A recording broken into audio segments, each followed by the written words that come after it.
How a narcissist enters your life and why you didn't notice. Have you ever met someone who felt instantly, magically right?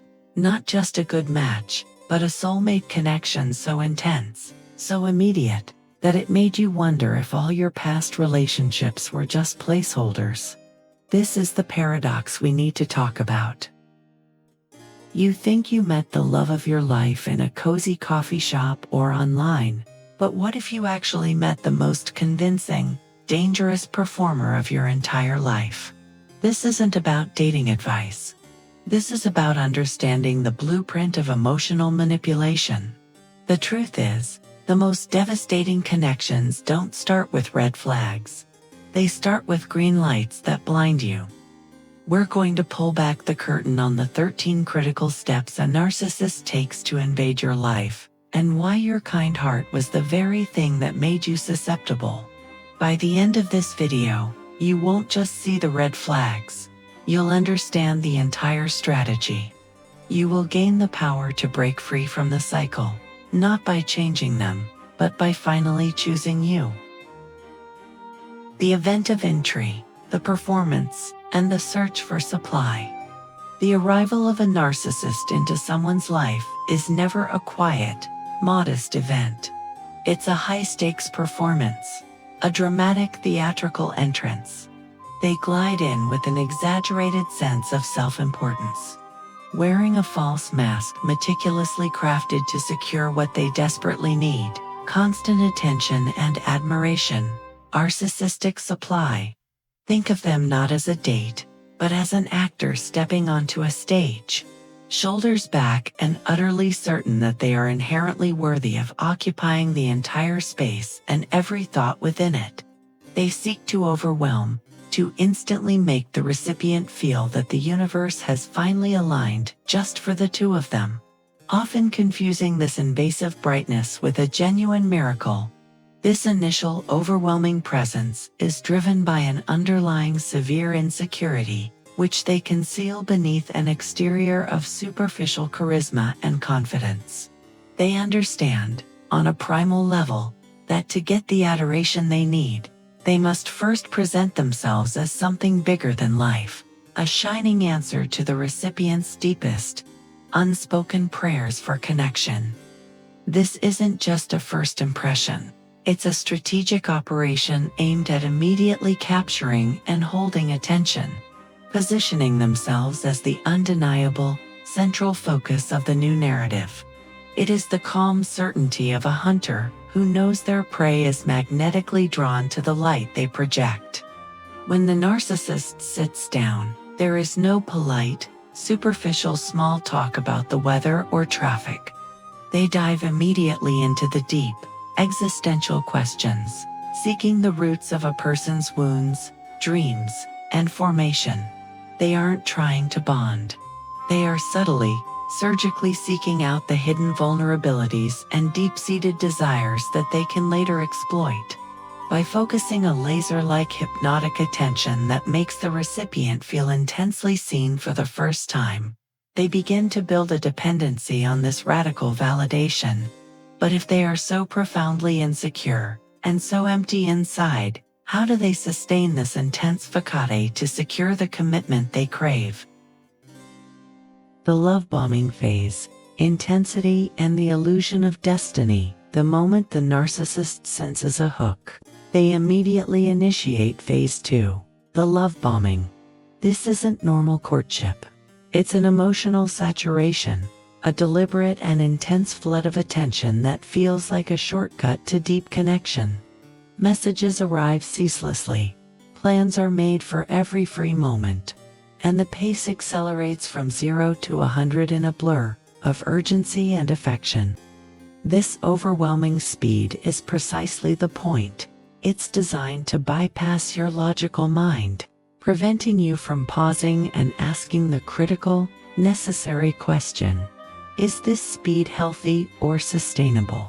During this phase, the narcissist creates the powerful, intoxicating illusion of destiny. They whisper words of a unique, cosmic connection. We are soulmates, or you are totally different from anyone I have ever met. declarations of love and future plans made with imprudent speed. They are, in fact, laying the foundation of a deep emotional debt, manipulating you into believing that this intense, almost suffocating attention is the very definition of true, passionate love. The sheer volume of their focus acts as a powerful, addictive drug, making you confuse their need for constant supply with genuine, selfless affection for your soul. What makes this love bombing so devastatingly effective is the profound sense of being seen. They don't just praise you, they praise the version of you that you've always hoped to be. They seem to know your innermost desires, your deepest fears, and your most obscure hobbies before you even voice them. This perfect resonance is calculated to generate a feeling of an instant, inborn synchronicity. This illusion of a perfect match is not magic, nor is it destiny. It's the strategic, surgical result of their intense observation. But how exactly did they build this perfect, mirror-like image of you so quickly? Mirroring the perfect reflection and a deep study. The answer to the narcissist's uncanny perfection lies in the technique of mirroring. This isn't mere coincidence. It's a systematic, deep-level study of your persona, your complex identity, and your vulnerabilities. From the first interaction, they were not just listening to your stories. They were methodically cataloging your dreams, your insecurities, your favorite books, and your deepest traumas. They then reflect this data back to you, creating a seamless, captivating illusion that they are your perfect match, your missing half. When a narcissist mirrors, they are essentially an empty shell, filling itself with your light, your complexity, and your values, becoming a customized avatar of perfection. The sensation is intoxicating. You feel profoundly understood, validated, and finally, intensely seen in your very essence. This feeling is so rare and so powerful for many empathetic individuals that it automatically overrides any small, nagging voice of doubt within their intuition. You become so focused on the beauty of the reflection, the stunning connection, that you fail to pause and check if there is an actual, coherent person holding the mirror. This meticulous reflection is actually a form of covert intelligence gathering. The narcissist is not connecting with you. They are studying you. They are methodically mapping your weak points, your unfulfilled desires, and the specific language that generates your validation and self-worth. This mapping is crucial, because this stockpile of intimate knowledge will be ruthlessly deployed against you later, in the inevitable devaluation phase. But the very strategy they rely on, this lightning speed's a significant red flag that few victims manage to catch. The strategy of pacing, bypassing rationality. One of the most defining characteristics of the narcissist's entry is the sheer, unsustainable speed. This rapid pacing is a sophisticated control tactic, deliberately chosen to prevent the recipient from engaging their rational, analytical mind. When a relationship is moving fast enough to feel like a cosmic collision, your brain releases a flood of powerful neurochemicals, dopamine, oxytocin, and norepinephrine that mimic euphoria. You are essentially placed into a state of emotional high. In this state of euphoria and overwhelming intensity, critical thinking is temporarily deactivated.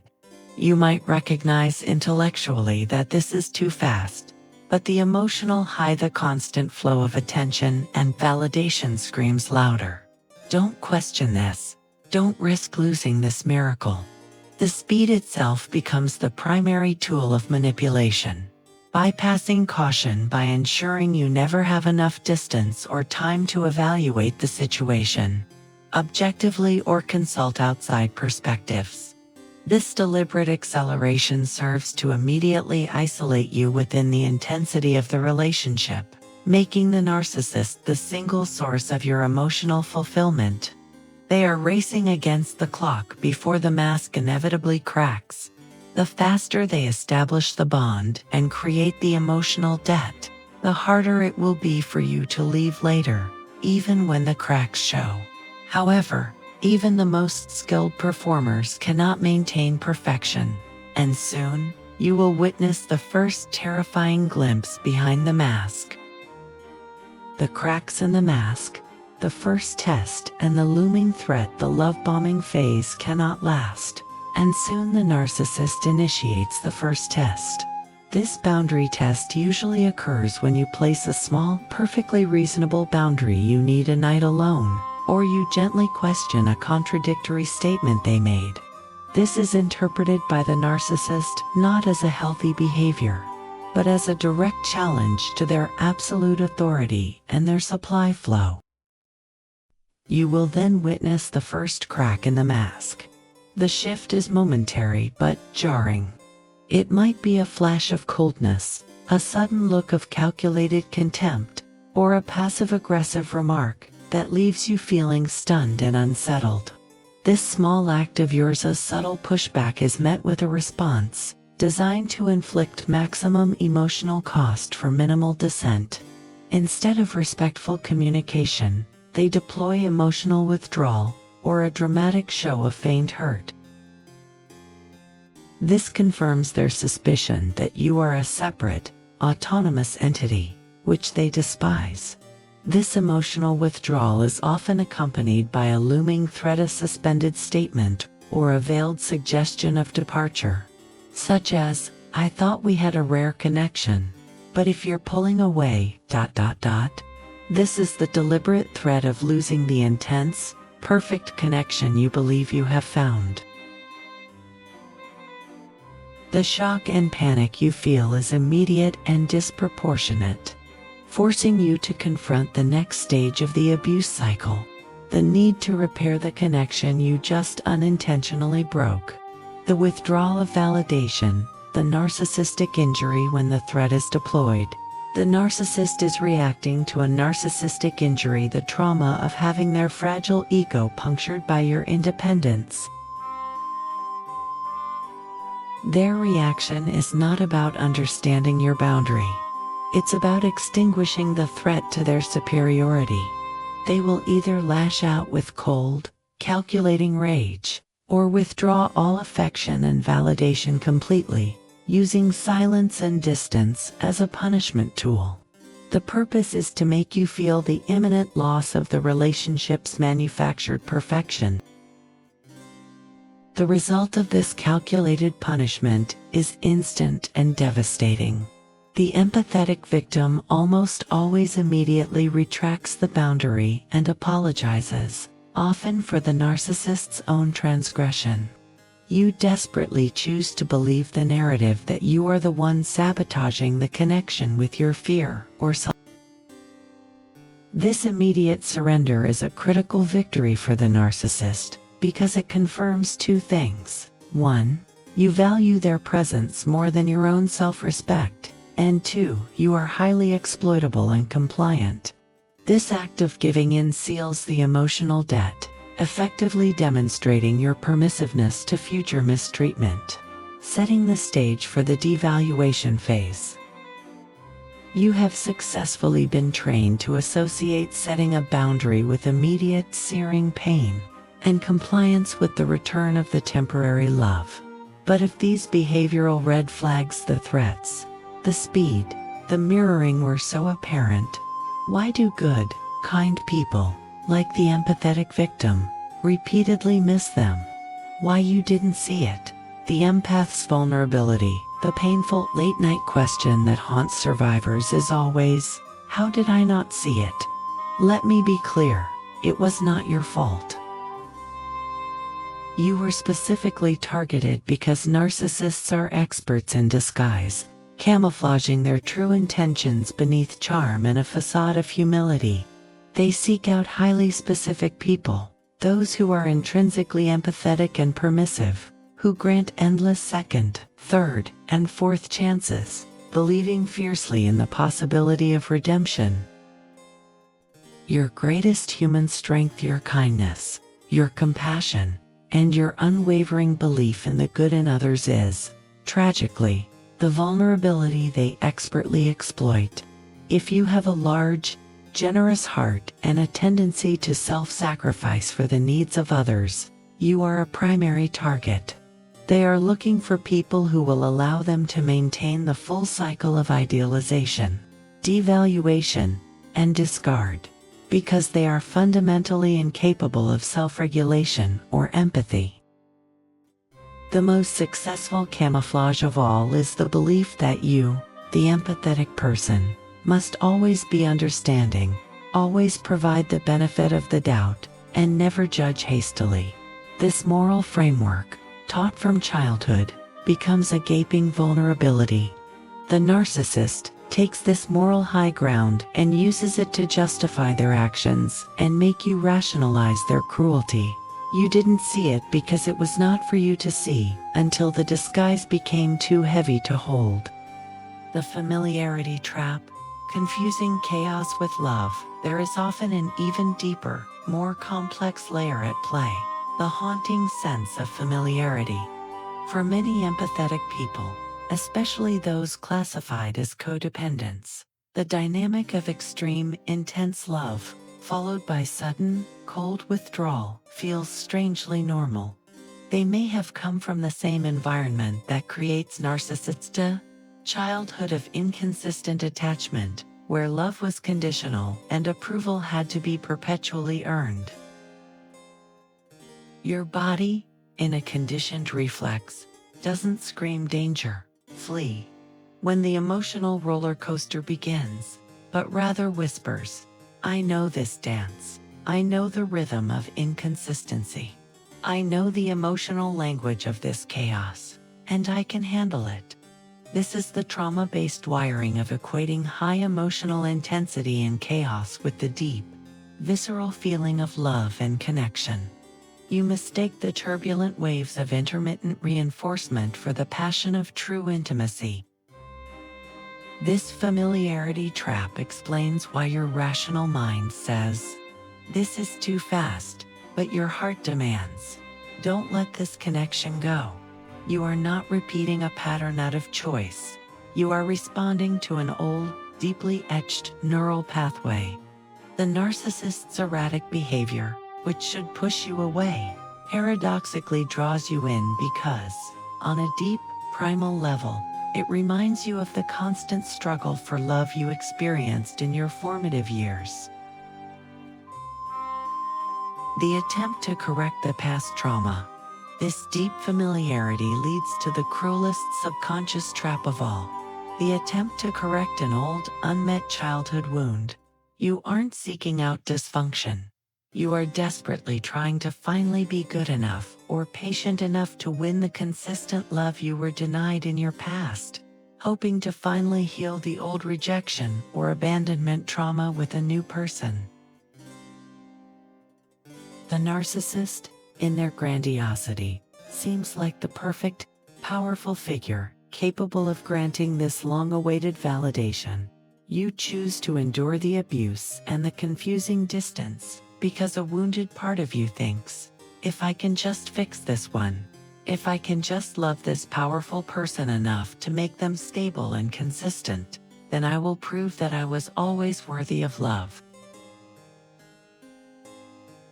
You are trying to heal an old script, to rewrite a tragic ending from your past, using the narcissist as the unwitting, incapable main character.